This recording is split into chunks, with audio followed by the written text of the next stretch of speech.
Israel's air and missile defense has effectively collapsed. They can't knock down most of what's hitting them right now. But more important, the missiles they're using now, they can fire 10 missiles instead of 100 missiles and do more damage because the payloads are thousands of pounds of explosive, and they are accurate, and they can't be stopped. So you don't have to fire 50 or 100 missiles to achieve your aims. And this eludes people. The second part is that large numbers of the missiles and underground facilities are in eastern Iran. They haven't been touched.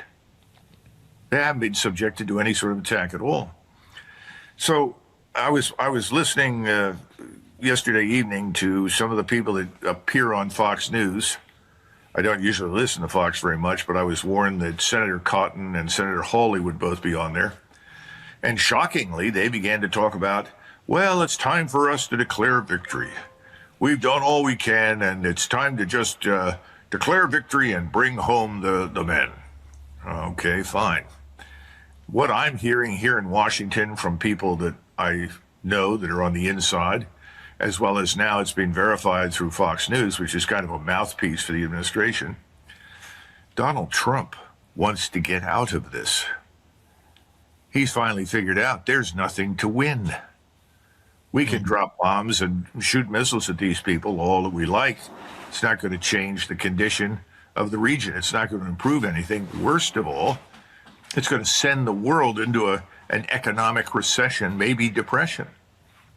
And he's got all sorts of people telling him, listen, boss, you've got to stop this and stop it soon, because if you don't, we're going to be in a state of poverty along with the rest of the world. The rest of the world is already headed down the tubes. If you go to Europe, the prices of gas are 3-4 times what they were.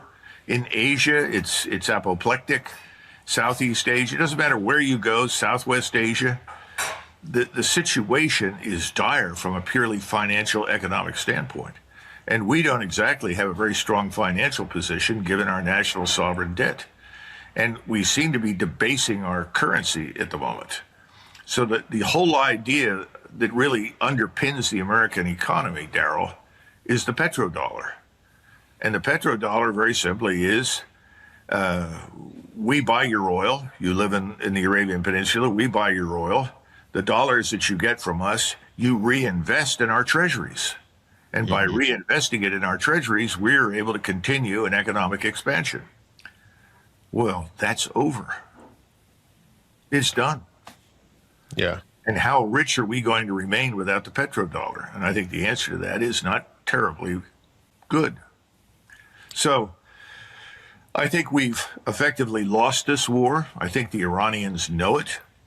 And they are now saying that they've had feelers from us, which I'm sure is probably true behind the scenes. We would like a ceasefire. And the Iranian Revolutionary Guard Corps and the government itself, the armed forces, have all spoken with one voice. There will be no ceasefire. So the real question at this stage is, can Israel survive several more days or weeks of devastating destruction from missile attack? What are we going to do? How long can we continue to keep this up at a point in time where our missile stocks are dropping off precipitously? Are we going to start trying to drop dumb bombs? In other words, not precision guided, which are fine if all you want to do is rubble people's cities. In other words, we're in a very difficult position now, Darrell. This thing has not gone as planned. In Vietnam, Ho Chi Minh had his strategy was just, impeccable. And, right now it sounds like the Iranians' strategy, seems to be really sharp. I mean, obviously their head leader was killed and then his son was replaced in. And so they had a strategy for succession. And then now they are attacking, to my understanding, they're attacking the nearby neighboring nations and really impacting these infrastructure. So it seems like it's getting to the point where the neighboring nations are really thinking about the implications for them. And so there was a recent article that said the Gulf Cooperation Council are all assessing future and current investments and sponsorships if this war lasts long. And so we've had Saudi Arabia come in, and I guess they pledged $1 trillion or something like that. I think Trump said trillions of dollars. And so, I'm curious in your perspective there on if this goes longer, what implications are there for them, and how does this impact our relations with Saudi Arabia and this whole petrodollar system? Well, there are two things to keep in mind. When there is no strategy in war, there is no end to the war. We never had a strategy. I think the problem in Washington was that, first of all, it's a combination of ignorance and arrogance. We did not have a high opinion of Iran and its military capabilities. We didn't understand Iran. Iran is Persia. It's been around for 2,700 years. This is a large civilizational state. And this state is not going to roll over for Israel or us.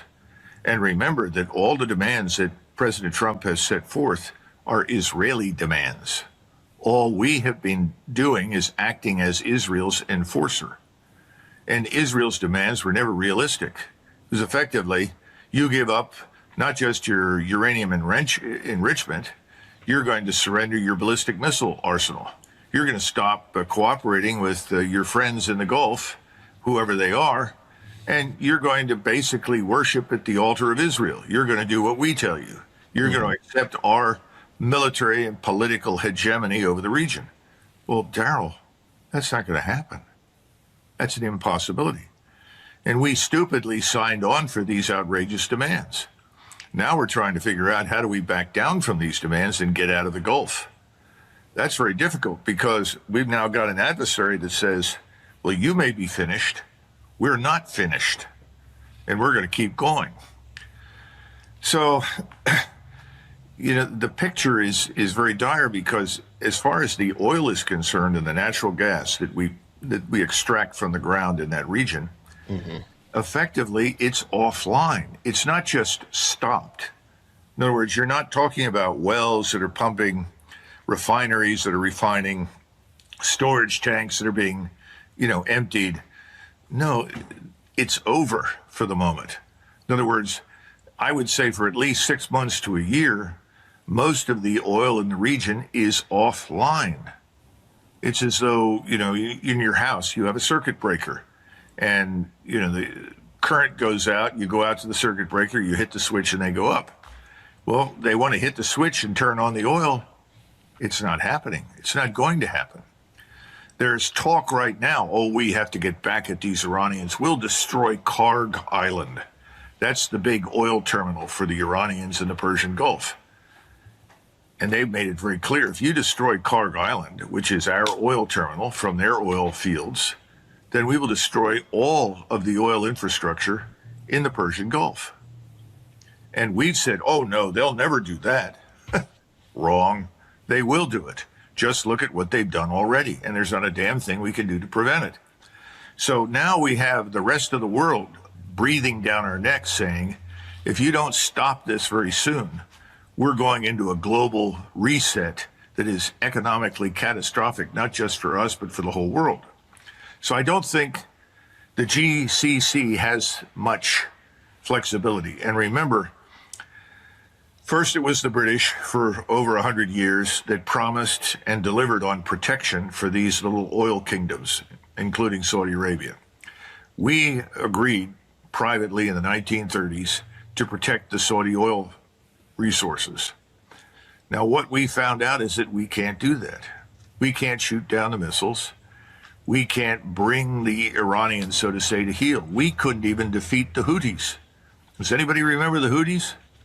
Being this tribe of backward Arabs living in the mountains in southern Yemen that everybody dismissed out of hand as incapable.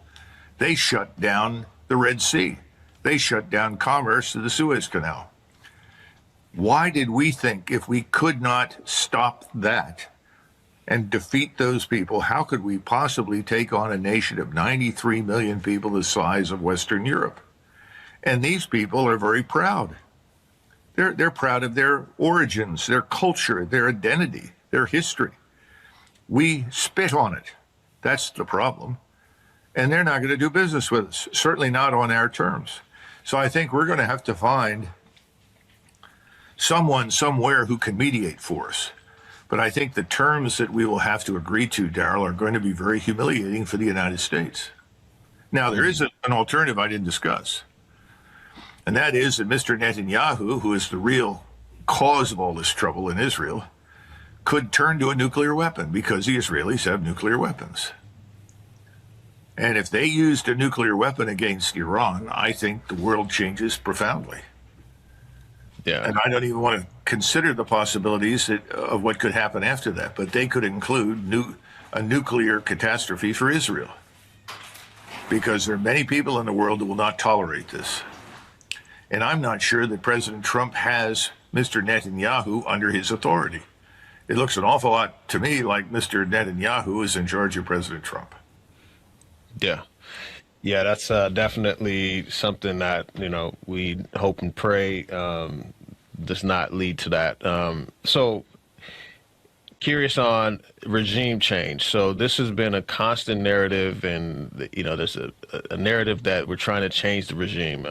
We had this in Venezuela, then you go, throughout history. We had, I think there was a meme going around. We spent trillions of dollars for regimes change in Afghanistan, only for the Taliban to be back in charge of Afghanistan. This regime change narrative, what happens with this? So. Are we just being fed bullshit pretty much? Well, I think that's a 99% probability. Absolutely. First of all, let's keep something in mind. We did not change the regime in Venezuela.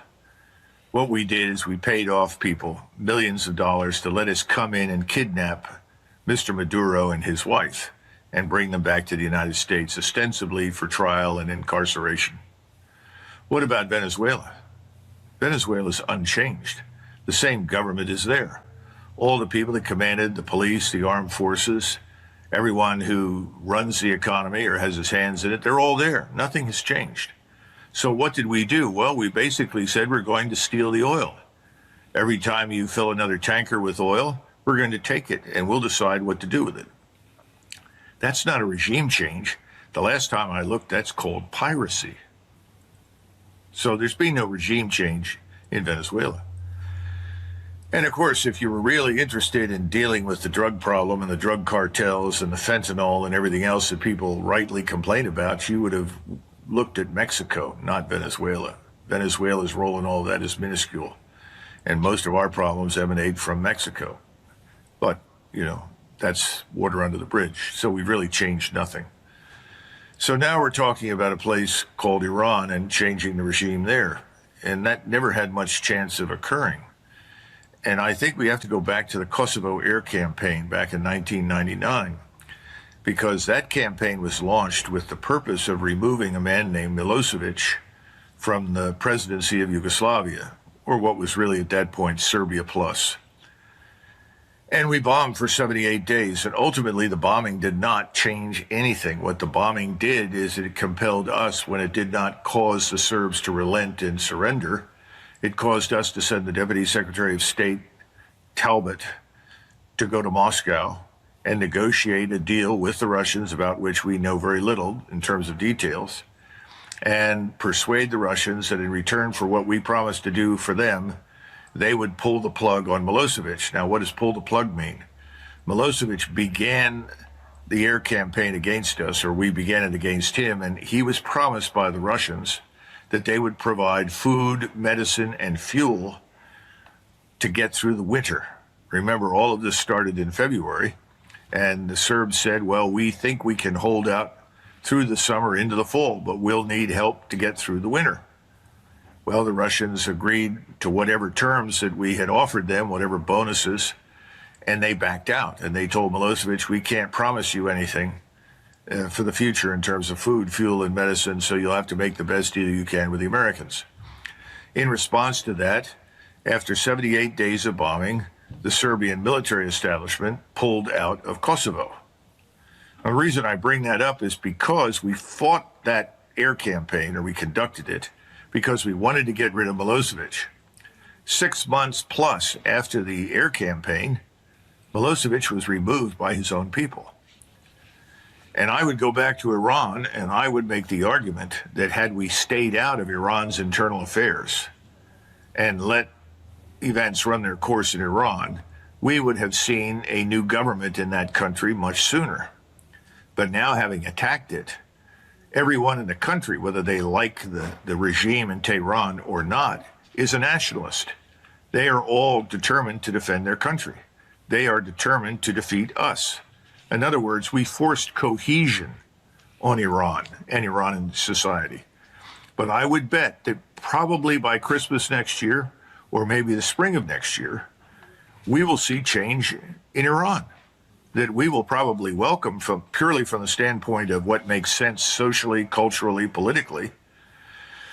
But we're not going to have a friendly regime there, not for a very, very long time. And that's tragic because Iran has more reasons and we have more reasons to cooperate with them and they with us than we have to fight with each other strategically. So this entire construct, this war, is all a function of Israel and the enormous amounts of money that wealthy Zionist billionaires in the United States have poured into President Trump and Congress for many years, by the way, to ensure that whatever they wanted to happen